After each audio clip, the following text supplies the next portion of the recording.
Nobody would confuse Salina, Kansas for Music City. The town of less than 50,000 is more than 700 miles from Nashville, halfway between New York-based Atlantic Records and the West Coast Capitol Records.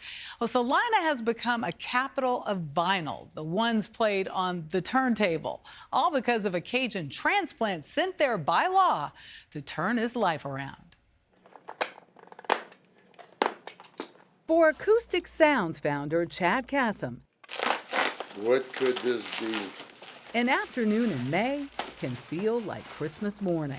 This is a master of Chuck Berry's album right here.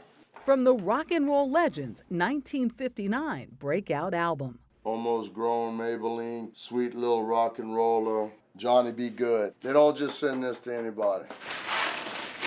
So why did Universal Music Group send it to Kassem, along with an original master of Muddy Waters?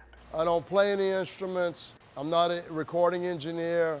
I'm not a mastering engineer. And how did he become a central player in the $2 billion vinyl records industry?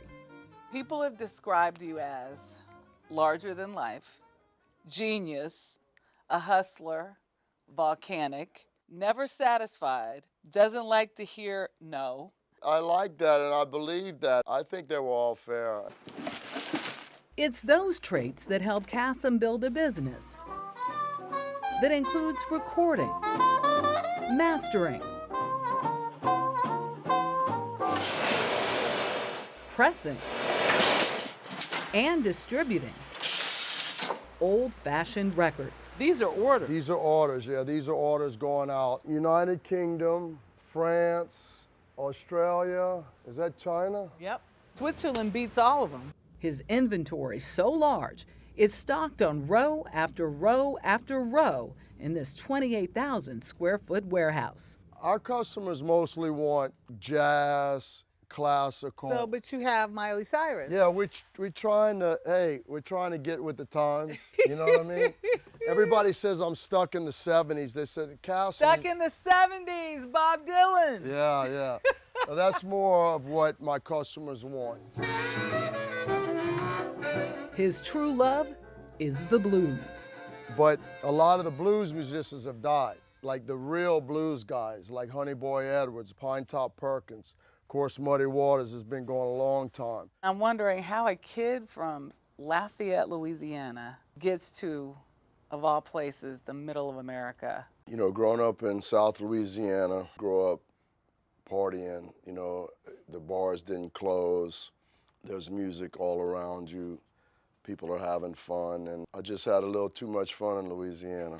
I got in a little trouble, you know, mostly drug and alcohol related, and the judge found Salina, Kansas to send me to a halfway house. The intervention worked.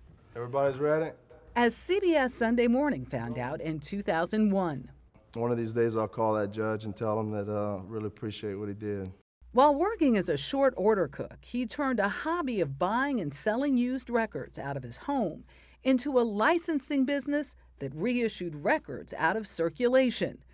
With those earnings, he repurposed this abandoned church to record blues legends like George Wild Child Butler.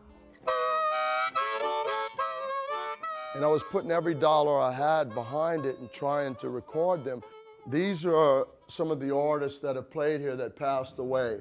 To date, he's recorded more than 100 musicians. I've never really planned this. I didn't plan any of it, really.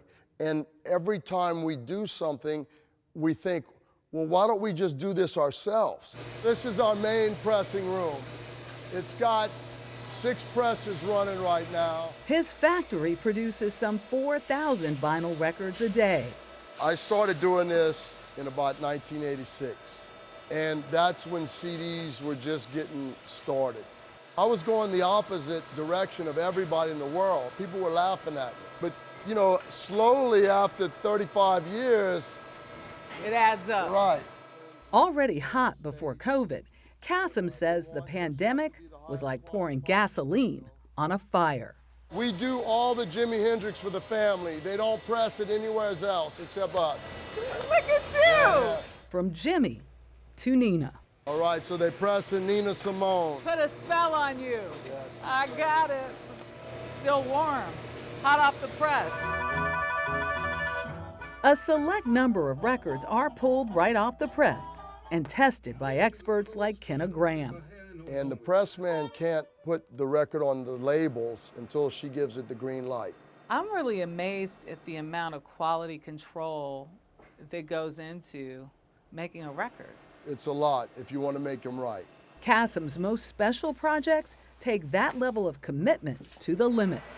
This is a UHQR, which stands for Ultra High Quality Record. This is the highest quality record that I think that can possibly be made. We're only doing 5,000 numbered editions on this, and this is probably Bob Marley's best album, Exodus.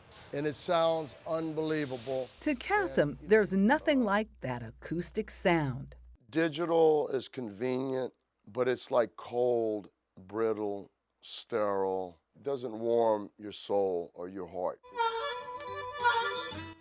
I can cry listening to analog. My hair will stand up on my arms. And You get goose pimples still. yeah, and so analog is more, I say, soulful, warm, rich, smooth, inviting.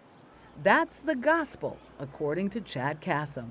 Jesus was there. We made the blues guys out of Mylar. An answer to Don McLean's question, do you believe in rock and roll? Can music save your mortal soul? For Kassem, the answer is unequivocally yes. One time I was being interviewed and the person asked me a question, Chad, what if the world doesn't care as much as you do and they don't buy it? And I thought about it, I says, well, I'll just sit here and listen to it by myself then. You know, I'll just listen to it by myself. That's good enough for me.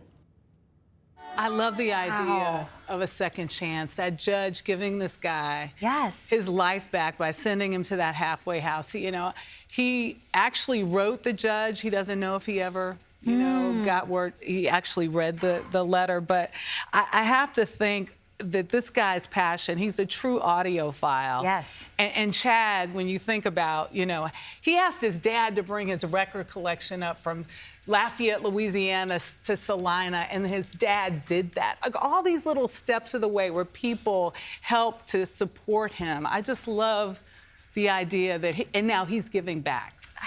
I mean, what a remarkable guy. I love this story, and he's right. You just cannot replicate the warmth and the richness of vinyl. Oh, no. Tim Hortzman, our photographer, Greg Merman, our producer, and Debbie Chapnick, our editor, they killed it. Excellent job. So did you. Thank you.